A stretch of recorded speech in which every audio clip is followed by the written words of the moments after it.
Okay, welcome everyone. Parshas Meketz. We're in the world of Yosef and the brothers. So Yosef, in this week's parsha, it starts out that he is rises to his greatness through his interpretation of dreams, and we really see with Yosef so many things surround dreams. It's very, very strange. I mean, in the Torah, there are really two people who we see as dream interpreters. One is Yosef and one is Daniel, to see what the commonality of the two is. But Yosef, he has his own dreams. He interprets the dreams of Paro's officers, and then he rises to greatness by interpreting the dreams of Paro. Now, why is Yosef's whole thing connected with dreams? What is that? So much so that it says in the text, it says that they called him, the brothers called him Balach Halamos, the dreamer boy, the one of dreams. And the commentary said that it's not, we don't need to hear a nickname that you're giving somebody in the Torah. Obviously, they called him the master of dreams, and it was written in the Torah. There's a significance to Yosef and his dreams. Okay. I want to understand that. I also want to understand that Yosef, in terms of something that happened from last week's parsha, Yosef, his great moment, his great test was the moment that the wife of Potiphar was trying to seduce him, and he said no. Sages say he dug his hands into the ground, and various things happened there, but he refrained from having relations with her. And the sages tell us that he saw in the window an image of his father. His father told him that, your name was supposed to be on the colonic breastplate, and the essence of who you are was going to shine out there, and now you'll be called a Roa Zonos, a person who's chasing after, harlots, and Yosef desists. Now, it's a little strange, because according to that, the greatness of Yosef is not his greatness, it's his father's greatness. His father appeared to him, and he gave him the right, musar shmuz, the right talk, the right discussion, and Yosef stopped. But we keep saying it as Yosef's greatness was he, in the heat of his youth, and 17 years old, and she kept changing her clothes every day. It says the sages tell us the clothes she wore in the morning was the clothes she wore in the afternoon, and every day trying to seduce him. And he says no. Well, sounds like he had some help. And so why would it be his greatness? Okay. And now Yosef himself, we're going to see in the next few weeks about Yosef with the brothers and whose role is what. But we know that says that these are the descendants of Yosef, of Yaakov, Yosef. And the sages tell us the main descendant, the main extension of Yaakov was Yosef. And that's why Yaakov gave him the special konos pasim, he gave a special cloak, because Yosef was like Yaakov. It says he looked like him, doesn't mean only in features. It means obviously in his essence. He was so much like Yaakov. Rashi says all the things that happened to Yaakov happened to Yosef. His brother was wanting to kill him, and this and that. So there's something about Yosef that is different than all the brothers. All the brothers have a certain extension of Yaakov, right? Because they are his children, and they are, the extension of Yaakov. But Yosef is a sort of a direct line. He is the epitome and the essence of Yaakov in a certain sense. We understand how that is and why that is. We don't really see that. I mean, if anything, we say Yaakov's trait is called emes, truth, or tiferes, which is beauty, which is the combining of kindness and restraint, and it's a blend together of perfect harmony. That's Yaakov. And Yosef is what's called generally Yesod, which is the ability to withhold and not to go in places you shouldn't, like the story of Potiphar's wife. And so it's holding back in the areas of illicit relations. And then we'll see the positive of how Yosef then creates, because he does, as opposed to the other tribes, although he pulls back in the proper way from Potiphar's wife, he also is then the giver. He's called the mashpil. He's called the one that supports the whole world. So he's the one who says no and then says yes. He even is the only tribe to have more tribes coming out from him. He's got a double tribe. So he has Menashe and Ephraim, which means that he's not just saying no, he's saying yes. But we don't really see the connection. Yaakov is truth, and Yosef is some kind of ability to refrain and then to give. We have to understand how that is connected to the trait of Yaakov of truth or beauty. I'd say both ways, really. Okay, let's understand this, and it's a very important concept to understand how the mind works. Okay, there's different languages. Some languages are by the Kadmonim, by the early sages. The way they talk about it, they call something called seichel and dimya. They call it, let's say, the intellect and the imagination. In the mystical writings, it's called more the chokhmah and bina. As we're going to talk about them today, they're really synonymous. Different ways that we think. So let's understand this a second.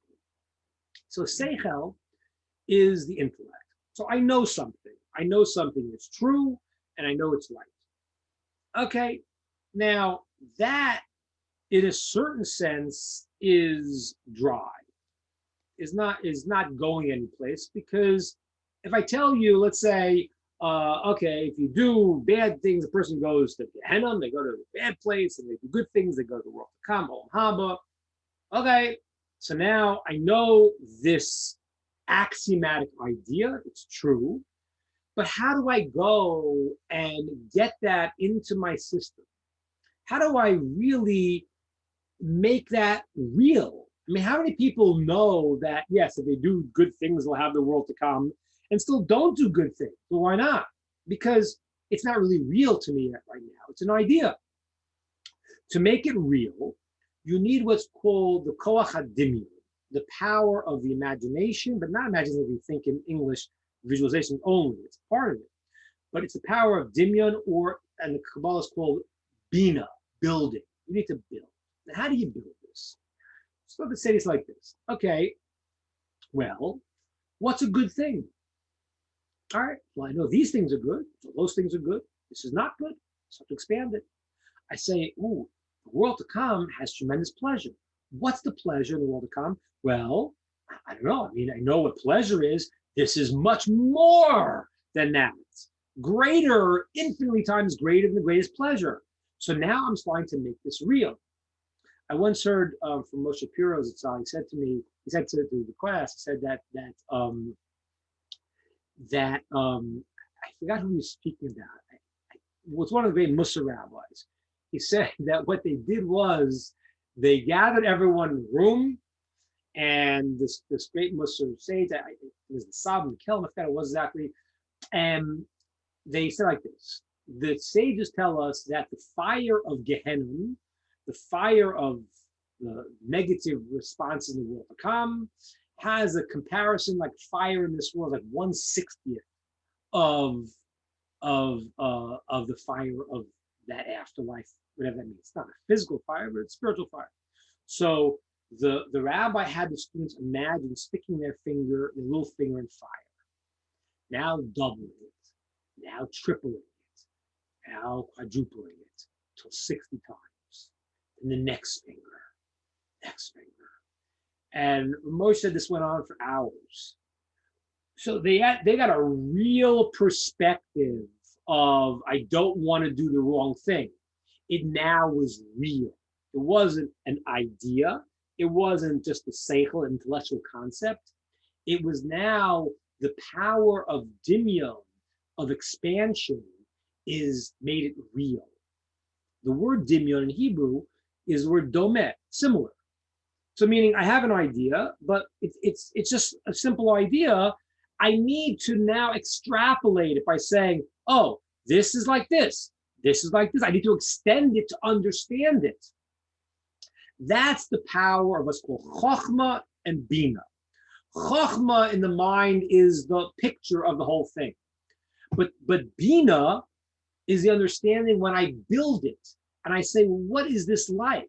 To make this understood, I need to compare it, I need to extrapolate, I need to build it. Okay, so those are two central qualities in the way we always think. They're both referred to in the head, right brain, left brain, different ways to explain it. And it's two parts of the mind. One's what we call the male, one's called the female. The female is the extrapolation. Women, they say, have greater bina. They can compare things and extrapolate things. And men are the picture before it's extrapolated. So, and the sages tell us that these two processes are connected in the way a person's supposed to think. A person's supposed to know things and then expand them, extrapolate them. Sometimes in the sages we refer to it as if chokhmah is in the head and bina is in the heart. And the reason for that is because when you feel it, when you have bina, when you have the understanding, it becomes real, as I said. So not only do you have it in your mind, but now it makes sense because you've extrapolated into your world. Those are the two processes of thinking: the mind, the intellect, and the imagination, or the dimyon. Another way to say it again is the chokhmah, which is the general picture. When the male has the seed, the woman has to take it and build it, extrapolate it by expanding it. The way you expand it is by, oh, this is like this. This is Lord, this should be the case here. It should only be the case over here. And I'm expanding. And that's really why it's a very important quality of a person to have the power of dimyon. So much so that the Mussar rabbis say the difference between a righteous person and a non-righteous person is their power of imagination. The kocha dimyon, which is incredible. That's what's the difference? Yes. Is it because a righteous person will really imagine what it is to do the right thing and what the reward is and the proper response to the right thing? And the negative person just won't. They won't think about it. I don't care. I don't want to extrapolate. So the power of dimyon, of imagination, and I don't mean imagination just in the idea of visualization, but however you expand the thought and you build it out, however you do that, that is a crucial power to be able to think and to feel. And that's even why, for example, I always say that, the first law in Shulchan Aruch, first law in the Torah is in the Jewish law is wake up like a lion. It doesn't say wake up with alacrity, wake up zealously. It says wake up like a lion.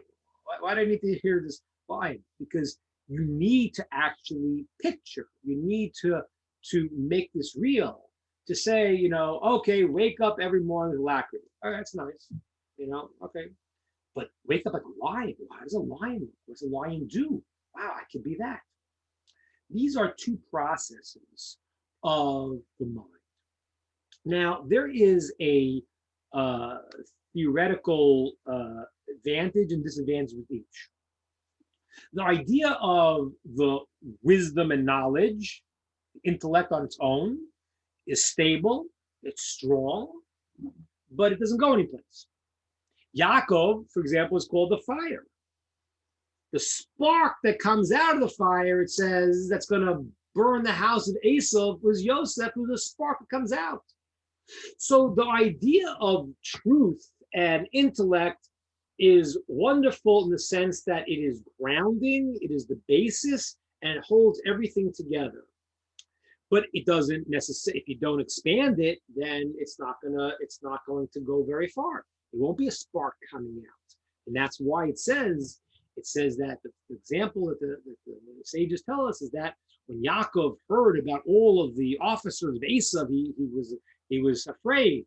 And it says the example, imagine this person selling flax, and they say to the blacksmith, what are you worried? One spark that flies out from your anvil will burn up all those flax. So it says that Yaakov, will be a fire, and Yosef is a lahava. He's a spark that comes out from the essence of the fire, and then Esav will be straw, or in this example, pishtan, flax. So what does it mean? It means that Yaakov is truth, the idea, the concept that's here, but it's, so to speak, I don't say stagnant, but it's stable. It's not going out. It's not expanding. So in that way, it's somewhat arid. It's somewhat dry. It's somewhat contained. And that's the downside of it. The positive side of it, it's stable. It's strong. The fire's right here. The spark that comes out, the expansion of the mind, is very, very crucial because it allows now to think about things in a much more global way instead of just, I know this idea, this expands to everything and it becomes very real. So the spark can go out and burn Esav up. What's the problem though? The problem is that as you expand this and as you enter into the world of dimyon, of comparing things and extrapolating and imagining, using that power, there's a danger that you don't stay connected to the idea that is true. And that you see all the time, right? A guy says, I don't know, you have a, let's say you studied something, you're an engineer, okay, and now you extrapolate and say, I want to affect people in the world. I can imagine this thing, and I can imagine that. I can take my knowledge here, my abilities here, I can combine them. So you've taken what you know, and you extrapolate to make something much bigger. But the guy didn't go to school. He doesn't know engineering. So he's imagining stuff. He's dreaming. It's a dream. It crosses the line from an extension of truth to fantasy world that's nothing to do with reality. And that's the danger of the power of imagination. If it's not hooked into the truth and an extension of the truth, it's complete illusion. And that is where the greatest danger of the world lies. That's the sages tell us was even the problem with the snake and the serpent in the very beginning. The Nachash says you could be like God. Wow. So now I'm entering this world of illusion. I'm creating something that's not real.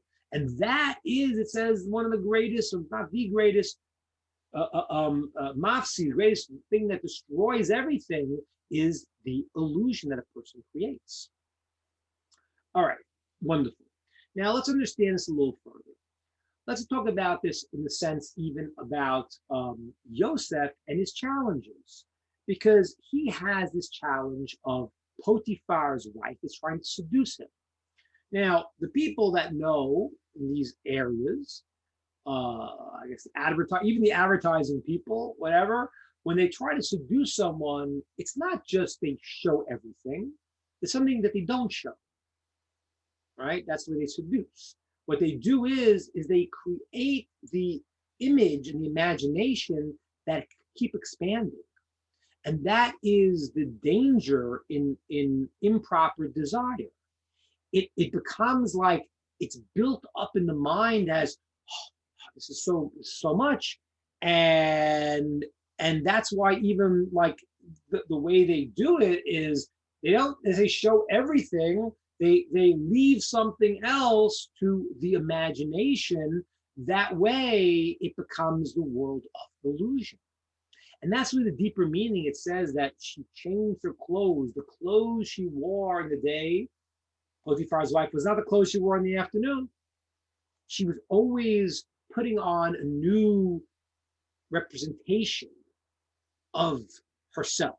Herself was still herself. But did she look good in this? Did she look good in that? This was all creating the power of illusion. And I mean, the sages really say it, that's part of the way desire works. Desire works from that thing. A person who eats his food and enjoys his food, very nice. Okay, wonderful.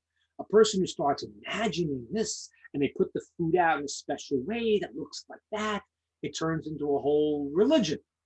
The gluttonous people of the fancy restaurants, because I'm not eating food anymore. It's a whole experience. It's beyond that.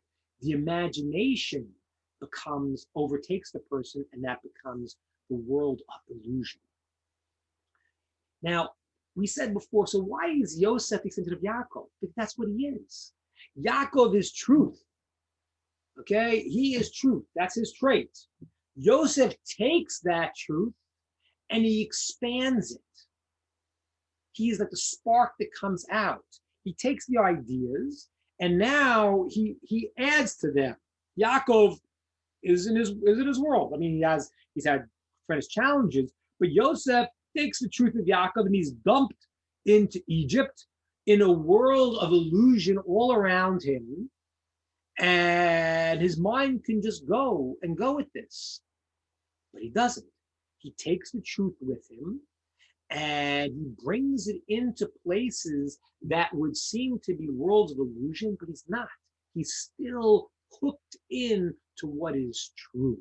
And that is why it says the main extension of Yaakov is Yosef, because Yaakov is the middle line, he is the truth. Yosef takes that truth and he now expands it. The idea of Yesod in the deeper writings is that you take everything from before and now you express it. Also in the middle line, he takes all that energy of the truth of Yaakov, but he gives it out. But he won't give it into the wrong places. And that's what happens with Potiphar's wife. So when it says that Yaakov appeared to him, his father appeared to him in the window, different explanations of how that works, but we'd like to say that it was not that his father came to save him, it was Yosef that conjured up the image of his father. Yosef said, that's truth. And therefore, my image of his father, which is truth, I'm an extension of that. And that's what it means. He said to me, you're going to lose your place in the breastplate. The breastplate was the expression of, oh, this is this tribe, that's that tribe. The greatness of Yosef would be lost because he would have taken the trait of Yaakov of truth and he would have misused it. And that really is so amazing, because what happened was that Potiphar's wife, the sages tell us, that she showed him through the astrology, they both knew that he was going to have a child from her, but he didn't know it was from her or from her daughter. And he ends up marrying Osnat, the adopted daughter of the wife of Potiphar. So imagine Yosef now, 17 years old. This woman is doing this every day, trying to seduce him, changing the clothes and the illusion all the time. And she shows him it's true. The child is going to be for me. Oh, wow, that's easy to rationalize. This illusion is really good. It's even true. But he didn't. And that's what it means. He saw the image of his father in the window. He looked out and he saw where he came from. He was an extension of Yaakov's trait. Now, this is really why Yosef is the master of the dreams. Because when you enter into this world of illusion, it's a dream. And a dream is exactly that. You go to sleep, the higher parts of your mind leave, higher parts of your soul leave, and the sages tell us what remains is your power of dimya, imagination. And that's why it's unbridled. That's why you're seeing all these different things, because you're putting together all of the feelings, emotions, visualizations that you have without having the control of the intellect to direct them. That's why dreams are the way they are. They're floating in and floating out. So a person who has dreams, but they're illusions, he's stuck in that world. The Baal HaChalomos, the master of the dreams, is the one who never gets lost in the illusion. That's Yosef. He does not go and fall for the things that are not real. And that's why when he hears the dream, or he has the dream, he's able to find the truth inside the dream. He's not seduced by desire that makes it fluffy and makes it feel this way when it's not real. So he can interpret the dreams, which is why Rav Cohen says that's also why Daniel also was a dream interpreter. Yosef controlled his desire, and Daniel, it says he wouldn't eat from the king's bread, he wouldn't eat from the king's, he only ate seeds. He controlled it, and the sages tell us the desire of the mouth, the bris haloshen, the desire in the mouth, is linked up with the desire, the covenant from below. And you see that people who can't control their eating often can't control how they interact in reproductive ways, in intimacy. They're connected. So both the people who have control over this area, Yosef and Daniel, are the ones who could be the dream interpreter. They can see through the illusion, which is the root of where desire can mislead you, if it's food, if it's sexual issues, and they can actually see the truth inside it, and they can interpret the dream. That is the power. That's why his situation all around his dreams. There's a amazing thing. It says that we line up the 12 tribes with the 12 months of the year. There's different calculations, but according to the Kusha Levi, the Hasidic masters, and other sources too, the month of Adar of Purim is the month of Yosef. That's very fascinating, because we know when we drink on Purim, we get this world of illusion, and that's the month of Yosef. Now, why is the month of Yosef? Because Yosef is in the dream, but he's the truth inside of it. He, because of his ability to stick to truth in that expansion place of Bina, of Dimyon, imagination, he is the month of Adar, the month of the truth of Purim. Seeing through, the idea of getting drunk on Purim is not to be stupid. It's to get drunk to the point where you see the truth within the illusion. That's what it is. Now it says in the Sefer Yetzirah, it says it has a letter for every month. So the letter for the month of Adar is the letter Kuf. Now the Kuf is an interesting letter because it looks just like a hay, but it has the leg goes down further. So the hay, which is actually the next month, the month of Nisan, and the Kuf is the month of Adar. So they're very similar. But the sages tell us that the Kuf looks like the hay, but it's not. Now the word Kuf or Kof means a monkey. So the Kuf is called the monkey before the human being. The monkey is an imagination, is an illusion. He acts like a person, he's not a person. So the letter Kuf, the month of Yosef, is the letter that is illusion. It's imitated. It's like the monkey that imitates the hay, which is the month of redemption, the month of Nisan. It looks just like it, but it's a little bit different, and that's in imitation. Now, it's fascinating because in the Gemara and Shabbos it says that the letter Kuf stands for holy. So is it monkey or is it holy? Or which one is it? And I think the answer is that it really is both. Let me explain why. Because the idea of illusion and imitating, as we said, can be very, very bad. And that is where the person creates this false world by building things that are not rooted in truth. But there's an obligation for a human being to imitate God, to try to be like Hashem. And so that is the quality of holiness, of Kedusha. When a person tries to be like God, in that sense, go in his ways, so then he takes the quality of separating from things he should not be doing. And that's the holiness. But it's also the imitation in the proper way. Right? The name Adam, human beings, one explanation is be imitating God. So Yosef is both. He's the month of the letter of Kuf as a monkey, as an imitation, but he's imitating God. And he's imitating him by expanding and seeing through the parts that are not true. And therefore, the one who's holy, Yosef, who's not stuck in the illusion, is the one who could see through illusion and be the dream interpreter. And that is Yosef. His quality of saying no to Potiphar's wife is saying, okay, I'm not going to get caught up in this illusion. And then afterwards, once he says no to where he shouldn't go, the next step is he's called the mashgir, he's called the giver. He's the one who now creates the multiple tribes. He's the one who supports the whole world because he doesn't give of himself into the world of illusion. He gives himself in the place of truth. And that's the extension of Yaakov, and that's the uniqueness of Yosef, why he's almost like a tribe, almost like a forefather. See, he has tribes, because he's an extension of the quality of Yaakov. And that's what we have to do in life also. We have to be very, very careful to try to use our power of imagination and expansion, extrapolation, but make sure it's always grounded in what's real.